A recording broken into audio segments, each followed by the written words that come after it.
long you been doing this? A while. It's been said that how you spend your 20s will define you, and these are the TV series that'll help keep you company along the way. Oh my God! I think Merle's just got its first vampire.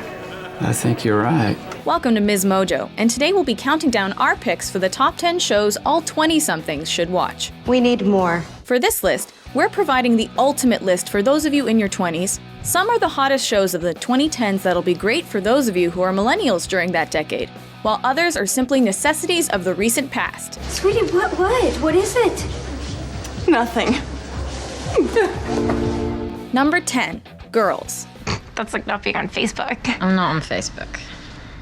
You're so f***ing classy. Based in the hipster-friendly community of Greenpoint, Brooklyn, this HBO comedy was created by a living feminist icon in Lena Dunham, who also stars in the lead role as Hannah Horvath. I just want someone who wants to hang out all the time and thinks I'm the best person in the world and wants to have sex with only me. Touching on all of today's relevant topics in terms of self-expression, individuality, and sexuality, Girls satirizes the usual millennial cliches while exploring how 20-somethings navigate a new world of interconnected communication. I don't like women telling other women what to do or how to do it or when to do it. Every time I have sex, it's my choice. And with an acclaimed supporting cast featuring today's most promising stars, you're always in for a treat with Girls. I just think that women get stuck in this, vortex of guilt and jealousy with each other that keep them from seeing situations clearly. Women get stuck? Okay, now you sound like one of those guys who thinks a woman should never be president because her menstruation will cloud her judgment. Number 9, Orange is the New Black. Are there instructions for making the bed? Have you never made a bed before? Okay, so everybody has that friend who trembles at the very mention of anything negative.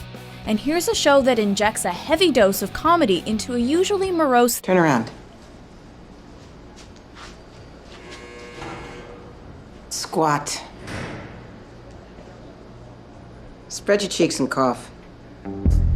Centered around the concept of a big city woman sent to the slammer, Orange is the New Black highlights a variety of females whom theoretically live on the fringes of accepted social norms. Sit. I thought we could enjoy a family meal together. You made this? How the you do this without a kitchen? I'm a good improviser, and I had some help from the baddest bitches around. In other words, they're a group of outcasts trying to get by on a variety of levels, but mainly up in the big house. It's time for a good old-fashioned search, ladies. After a couple of episodes of this Netflix series, you'll be overcome with emotion thanks to the pure abrasiveness of it all. But you also won't be able to stop watching it either. I want to look fierce. Fierce? Fierce. Second one. Tired of throwing them pity parties for yourself, huh? I don't do pity. Honey, those roots are singing all the while. Number 8, The Vampire Diaries. Okay? Were you following me? No, I saw you fall. Your boyfriend already secretly watches this supernatural CW drama, and you should be too. That is, if you're not already. When? That was weird.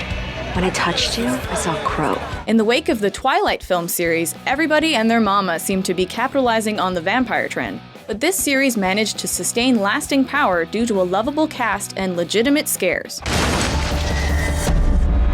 What the hell? And while most horror productions have somewhat of a minimized impact after one viewing, The Vampire Diaries continues to keep it fresh on a yearly basis, providing one of the most beloved guilty pleasures of our time. I love you, Elena. And it's because I love you that I can't be selfish with you. Number 7, Veronica Mars. I track down the bad guys, call you, you make the bust. You know what that makes everyone, Sax? A winner. All right, so we think it's a fair statement to say that most women adore Kristen Bell. Wow. This is a little embarrassing. She's beautiful, she's talented, and she's certainly relatable. And it's these qualities that made her the ideal casting choice to play a student investigator that kicks some Neptune butt and takes names. The names. Hundreds of them. This is more than one pledge class. By taking a hard-hitting look at the high school experience, Veronica Mars managed to pull off the teen noir concept, and we highly suggest a full-blown binge watch, regardless of whether you're a dedicated fan or a curious couch potato. Mac, it's Veronica. You have to get away from Beaver.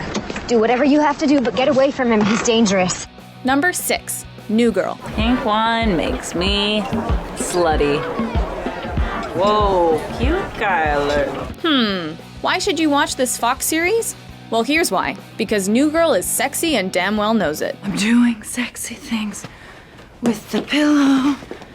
She's doing sexy stuff to the plant right. Oh, okay. I'll pick that up later. You've got the prototypical quirky girl in Zooey Deschanel, and you got some fellas that are downright hysterical and occasionally douchey in their own special ways. Someone's personalized condoms just came in the mail. Hey! Jar! $20! Originally called Chicks and Dicks, this series leans heavily on comedy, but that's not to say it won't melt your heart from time to time as well. We're a family. You can't choose who you love. Sometimes they choose you, and sometimes it's just because you got a really great deal on Craigslist. I got a really great deal on Craigslist. I got all of you. Be careful though, ladies, because if you watch New Girl with one or more friends, you might find yourself trying to keep that snorting in check because you'll be laughing so hard. And that's just a hard truth about this must-watch comedy. I'm going to kill this soft serve nonsense. You know what we're gonna do? We're gonna play laser tag! What are you doing? We're gonna play laser tag! It's a fun American game! It's a fun game! Number 5. Gossip Girl. I have an army to build, a school to take over, and girls to blackmail. Some people need laughter to survive each day, and some need that drama. You know what we're talking about. Too bad you missed the assembly. Not that it matters. Brown doesn't offer degrees in slut. And with the premise exploring the lives of bratty kids from the Upper East Side, you know there's going to be plenty of catfights and well-placed zingers in this CW drama. Running out of colors here, Blair. And I'm running out of patience. Enough, okay? It's enough when I say it's enough. Gossip Girl just has that OMG factor, the wow quality, as these characters will make you re-examine your life as a whole, for better or for worse. Did you just see what I saw? What are the chances that Serena, Dan, Nate, and Georgina Sparks all decided to check out the Warhol exhibit together? 0. Come on, Allie. You want to be them, but you also don't. You need them in your life, but only at your own convenience. And hey, Blake Lively, Leighton Meester, Chase Crawford, and Ed Westwick? Girls, you know what time it is. It's time for Gossip Girl. Who am I now? That's one secret I'll never tell. XOXO, Gossip Girl. Number 4. Pretty Little Liars. Oh my god. It's Veronica one too. I'm still here, bitches. And I know everything. Building on the drama that made our number 5 entry such a hit, this show was initially directed towards a younger demographic, but it turns out that people of all ages just love to watch Pretty Little Liars. You've been such a bitch to us. But we heard your story. We understand. Here's the story. Young adults terrorize each other with Pretty Little Lies, which, theoretically speaking, is both hilarious and heartbreaking at the same time. I really believed she was dead. Yeah. Yeah, we all did. Could she really be back? I think she's playing with us. Why would she do that? It's Allison that we're talking about here. I mean, wasn't that her favorite sport? And yes, that's what fuels the ongoing narrative of this ABC family hit, as it's just wild enough to attract the intended audience and all those who need to satisfy their fix of the good old days when there was nothing else to do other than to be young, wild, and free. When I played with dolls, I played with body parts. Game on, bitches. Hey. Number 3, The Mindy Project. I'm Sandra Bullock! Racist! Ooh, shortcut. On paper, this series hits all the millennial cliches. Big city, quirky lady, snarky friends. You know what would really look great? Yeah, what? If you lost 15 pounds. What? Do you want to get smacked? No, I don't want to get smacked, Dr. Lahiri, not at my place of work. I want to peacefully go about my day. But when you throw Mindy Kaling into the mix, well, then you have a sitcom that operates on a higher level. And she even enlisted the late cinematographer Vilmos Zsigmond to guide the camera for the first few seasons. Medical emergency! When it comes to modern primetime comedy, The Mindy Project represents top-notch writing, Genuinely hilarious performances and a creative, collaborative vision led by the one and only Mindy Kaling. I am not good at saying no, okay? One time I left a flea market with a samurai sword. It's on point across the board and one of the most innovative series of the 21st century. 35 and pregnant. You were trying to sell me a lemon. Squeeze me, son? Did you just call my daughter a piece of sour fruit? How dare you? Number 2. Sex and the City. It's like the riddle of the Sphinx. Why are there so many great unmarried women and no great unmarried men? I explore these sorts of issues in my column, and I have terrific sources, my friends. In a time when people couldn't use smartphones to avoid awkward conversations, they had to look each other in the eye and size each other up. Number 1, There you go. he's very handsome. Number 2, he's not wearing a wedding ring.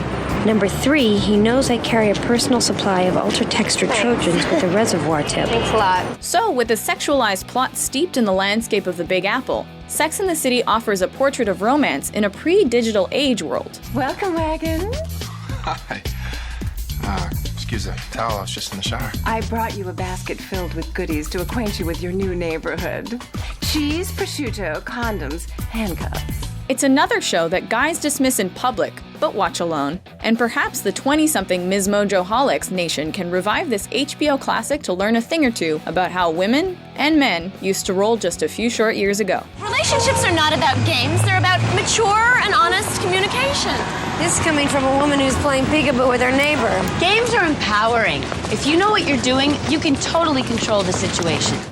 Before we unveil our top pick, here are a few honorable mentions. Why do they call it Plan B? I mean, is Plan A having the kid? I mean, it's a terrible plan. I think Plan A is you don't drop 1 million of your sperm into someone you don't know that well. I think Elaine, while telling you what's been done, really only wants you to know that she's the one doing it. People like this, I imagine their heads growing when they speak. It could be me. I don't know. Singer in a smoky room. A smell of wine and cheap perfume. For a smile they can share the night. It goes on and on and on and on. Penny Bryce is a pain in the ass. If I hadn't taken the Hippocratic Oath, I'd Kevorkian her with my bare hands. What? What? Look. Yeah, I'm looking. We saw it, dude. I hope I never see this again. I don't even know. Careful of the marbles. So I'm gonna grab this because babies don't like fur. Are you my friends? No. You know, I just wanted to start over. Be like everybody else. Have some friends, maybe a dog. But no, you had to come here. You couldn't go suck on some other town. Who are you? Don't you know? Number 1, Friends. Here we go. Pivot. Pivot. Pivot. Pivot. Pivot. So there's really no excuse for not being at least somewhat familiar with the staple of primetime comedy, at least if you're a North American who owns a television. No sharing, no switching, and don't come crying to me if you eat your piece too fast. Filmed on a Burbank, California lot, but set in New York City, Friends examined the anxieties, hopes, and fears of 6 20-somethings just trying to get by while in search of happiness. It's like all of my life, everyone has always told me, you're a shoe. You're a shoe, you're a shoe, you're a shoe. And then today I just stopped and I said, what if I don't want to be a shoe? What if I want to be a purse? It's got all the insight and ramblings on daily life that Seinfeld so brilliantly provided, only it's from the perspective of a slightly younger cast of characters. So you just left? The place was really that bad? You know how you throw your jacket on a chair at the end of the day? Well, like that, only instead of a chair, it's a pile of garbage. All in all, Friends lives on as the quintessential television comedy of the early internet age. I mean, isn't that just kick you in the crotch, spit on your neck fantastic? It's an expression. Do you agree with our list? What show do you think all 20-somethings need to watch? For more mind-blowing top 10s published daily, be sure to subscribe to MsMojo. Alrighty. My turn. Oh, sorry. I have to go back to work.